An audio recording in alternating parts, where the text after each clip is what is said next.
are you considering a move? Relocating can be exciting, but it's also overwhelming, especially when you're trying to figure out a new town. I get it. I relocated to Lake Havasu City back in 2003, and I remember not knowing where to go for all of the important stuff, like where to get my hair done. Today, I am sharing 5 essential tips to help you relocate smoothly and to make your transition as stress-free as possible. Stay tuned because I'm also sharing some of my personal experiences and stories that might just help you avoid a few headaches.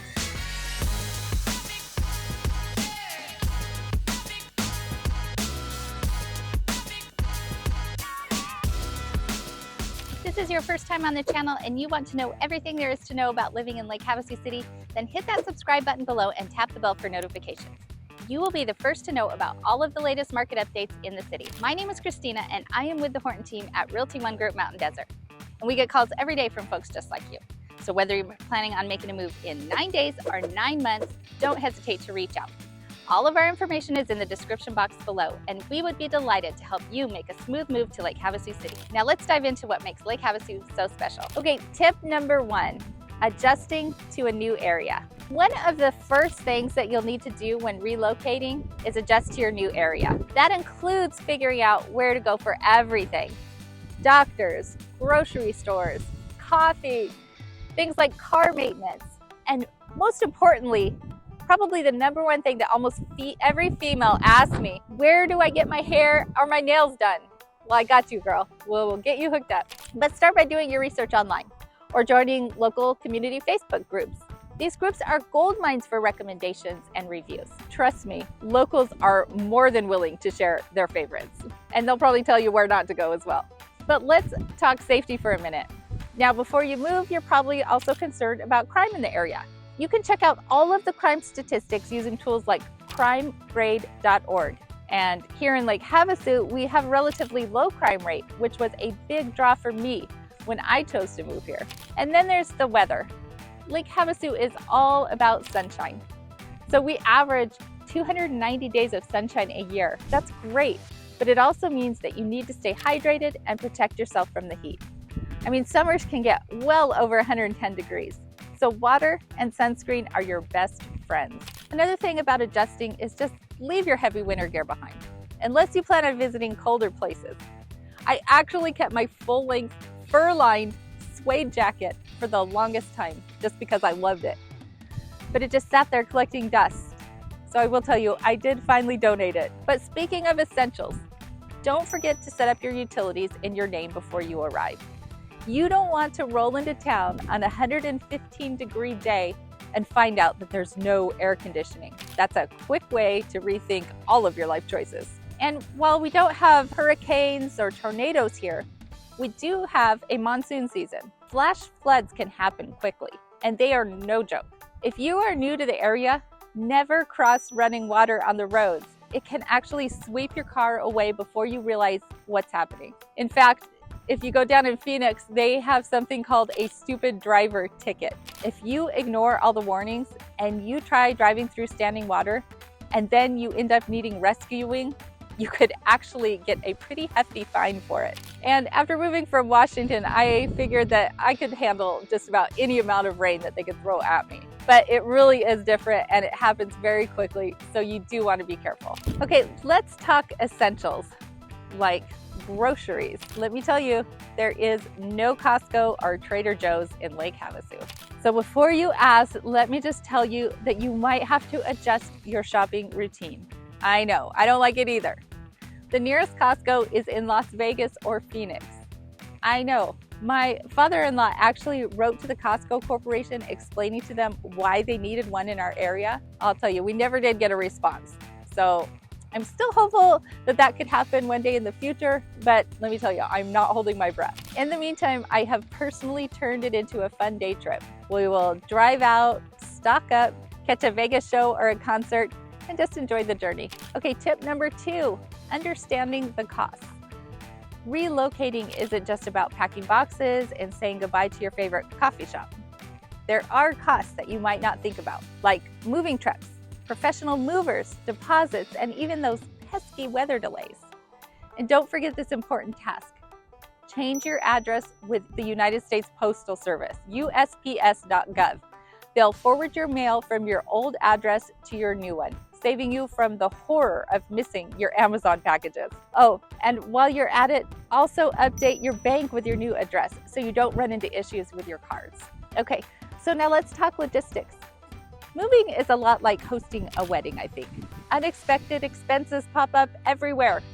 Be prepared, whether you're hiring movers or renting a truck. Plan ahead and get clear, detailed quotes. No one likes surprise fees for things like stairs or oddly shaped furniture. You have a few different options when it comes to packing and transporting your belongings, and each one of those has its pros and its cons. One of those options would be hire a professional to pack and move. If convenience is your top priority, you can hire professional movers to handle everything for you. They'll come in, they'll pack up your boxes, they'll load them on the truck, and they'll even unload them at your new home. It's probably the most expensive option, but if you're short on time or you just want to minimize stress, it can be worth every penny. Also, make sure to research and book reputable movers well in advance, and don't forget to ask for detailed quotes. Some companies will actually charge extra for packing materials or specific items like pianos or heavy furniture. So if you're relocating for a job, they may cover these expenses. The second option is renting a moving truck and doing it yourself. This is more affordable, but it requires a lot more effort. If you're going this route, let me give you some advice. Do not wait until the last minute to pack your boxes. Trust me, you don't want to be scrambling on moving day while your friends show up expecting to load up the truck, only to find out now they are packing up your boxes too. I'm telling you, no amount of pizza or beer is going to make that situation better. But we've all been there, right? Start packing early and be as organized as possible. It will save you a ton of stress later on. Another popular option is using a storage pod. These are great because they give you flexibility. A company will drop off the pod at your current home. You can pack it at your own pace, and then they'll pick it up and deliver it to your new location. It's kind of a middle ground solution, less expensive than hiring movers, but less effort than driving a moving truck yourself. Just make sure that you pack the pod strategically and secure everything tightly to avoid damage during transport. And then there's my personal favorite option, downsizing. Moving is the perfect time to declutter and only take what you truly need. I wish I had done this when I moved. I kept so much stuff that actually didn't even work well in the desert. Now, I did know that I could leave my lawnmower behind, and I eventually got rid of that Beanie Baby collection that I kept in a box and just moved from shelf to shelf. Honestly, we just have way too much stuff. Also, you just don't know what is going to fit in your new house. And a lot of times, things that you think you want, once you get them into your new space, you realize they're just not the right fit for it. And you kind of just want to start over anyway. In Lake Havasu, many homes come fully or partially furnished because of all of the number of second homes that we have in the area. So if you're moving into one of these properties, you might not need to bring much furniture at all. Selling or donating your extra items can make your move so much easier and even put a little extra cash in your pocket. Think of it as a fresh start. Why bring things you haven't used in years when you can simplify your life instead? And here's a tip I learned the hard way. Pack an essentials bag. This should include everything that you will need for the first couple of days in your new home. Things like toiletries, a change of clothes, medications, chargers, and most importantly, toilet paper. Trust me, you don't want to be digging through boxes at 10 p.m. trying to find this. Keep your essentials bag somewhere that you can easily grab it. It will make your first few days so much smoother. Another thing to consider is travel costs. The nearest major airport to Lake Havasu is in Las Vegas. So if you are someone who flies often, you'll need to budget for those extra travel expenses. Don't forget to plan for utilities too. Energy bills can be higher in the summer months because of air conditioning. So it's definitely worth factoring that into your budget. No matter which moving option you choose, the key is to plan ahead and stay organized. Moving doesn't have to be a nightmare if you approach it with a clear plan and a little bit of patience. And if you're moving to Lake Havasu, you will find that all the effort is worth it when you get here. Tip number 3, housing options. So housing is one of the biggest decisions that you'll make when relocating. Should you rent, buy, or build?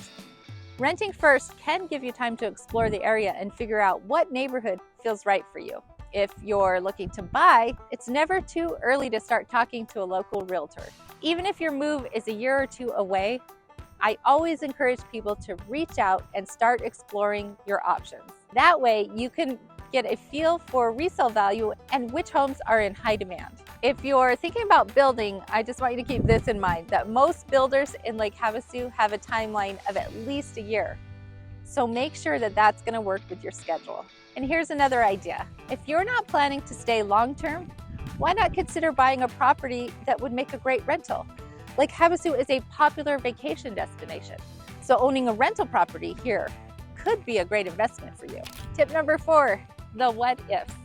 Okay, so let's dig deeper into the what-ifs of relocating, because let's face it, moving to a new place is a leap of faith, and not everything will go exactly as planned. One of the biggest concerns people have is, what if I get there and I don't like it? So that's totally valid. You're investing time, money, and energy into this move, so you want to make sure that it's the right fit. If you can't visit in person before the move, use technology to your advantage. Ask a trusted friend, family member, or better yet, your realtor to video or FaceTime the area for you. And I'm not just talking about the house that you're interested in. I mean the entire area. Ask them to show you nearby parks, schools, restaurants, or even the street at different times of the day. It's not the same as being there yourself, but it's the next best thing. And it can give you a much better feel for what life in that neighborhood would actually be like. You can find some of our neighborhood tours of Lake Havasu City by just going to our channel. So another big what if I hit unexpected snags? Maybe the moving truck gets delayed, your closing day gets pushed back, or an emergency pops up right after the move. It's not when, it's not if, but when, right? When I moved, we had the moving truck and the kids all packed up. Everything was going smoothly until the unexpected blizzard happened. And then they closed the pass. I'm telling you, nobody was getting through. We had to find a place to stay that night, and it wasn't easy. Everything was booking up quickly, and we hadn't actually budgeted for the extra expense. So it was a big challenge.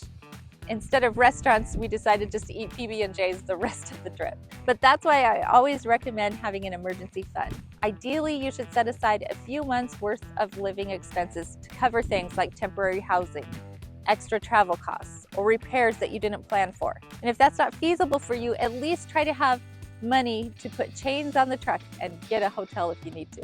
So another example, one of my clients moved and we knew that the water heater was on its last legs. So we made sure that the seller included a home warranty in the deal. And wouldn't you know it, it died within just weeks of him moving in. And he had to replace it, which was not cheap. But it happens more often than you think. He was very grateful that we had thought ahead. But planning for these types of things, having a little cushion in your budget, can take the stress out of those surprises. What if you struggle to adjust? Another fear many people have is, what if I struggle to adjust? Moving is a big change, and it is completely normal to feel homesick or out of place at first. But just give yourself some grace. It takes time to settle in. A good way to ease the transition is to get involved in the community as soon as possible. Join local groups, attend events, or find activities that align with your interests. If you have kids, look into sports teams, clubs, or other ways for them to meet friends before school starts. When I moved to Lake Havasu, my daughter was not happy with us. She was just heading into high school, and the thought of a new school terrified her. So she joined the swim team before the school year even began. It gave her a head start on making friends and feeling more comfortable in her new environment. Okay, now let's flip the script for a moment, because I am very much an optimist. So I would rather talk about, what if you fall in love with your new home and the area? It might happen faster than you think. What if you find your tribe? What if you love waking up every morning to sunshine? And what if you love that you can find yourself on the lake from anywhere in town in 15 minutes or less? Now, one of the best parts of relocating is discovering new opportunities and experiences. You might even find that your move inspires your friends or family to visit. And then they may even decide to relocate themselves, which leads to tip number 5, the emotional side of moving. Let's not forget the emotional side of moving. Saying goodbye to your old life can be tough. As I mentioned earlier, when I moved to Lake Havasu, my daughter was starting high school, and she was not thrilled about leaving her friends and routines behind. But we got her involved in activities early. She joined the swim team before school even started, which helped her meet new people and settle in faster. And after she went off to college, she chose to move back to Lake Havasu. And now she is raising her own family here and loves it just as much as I do. So give yourself time to adjust. It can take up to a year to really feel at home in a new place, but it's worth the effort. Get involved in the community. Meet your neighbors. Find activities that make you feel connected. And remember, relocating doesn't have to mean losing your connection to your old home. Technology makes it so easy to stay in touch with loved ones. Whether through FaceTime, video calls, or social media, it's a new chapter, but it doesn't mean leaving behind everything. To make your move even smoother, I have put together a relocation guide packed with all the helpful links and tips that we've talked about today, and many more. You can find the link below to request your copy, and we will mail it right to you. Relocating is a big decision, but it's also an exciting opportunity to start fresh and create a life that you love. The truth is, the what-ifs of relocating are endless, but with the right preparation, mindset, and support system, you could tackle them head on. Don't let fear of the unknown hold you back. Moving is an adventure, and every step, yes, even the unexpected ones, is part of the journey. And you usually wind up with some pretty good stories to tell. So what are your biggest what-ifs about relocating? Drop them in the comments below, and let's talk it through. And if you're planning a move to Lake Havasu or anywhere else, I'm here to help you navigate the process and find your dream home. Don't forget to like, subscribe, and share this video with anyone who's thinking about relocating. I'll see you on the next one.